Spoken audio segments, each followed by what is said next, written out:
We're going to Cat Treasure Water Terraces Mountain Resort in Argao, Cebu. Ang hirap naman magpunta sa falls na to. Very deep.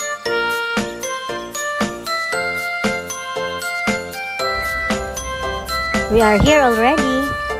Medyo steep ang road going to the resort.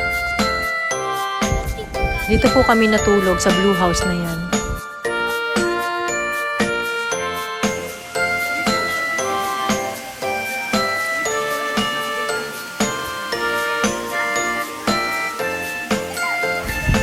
Very nice po ang water dito. Very cold at malinis din po.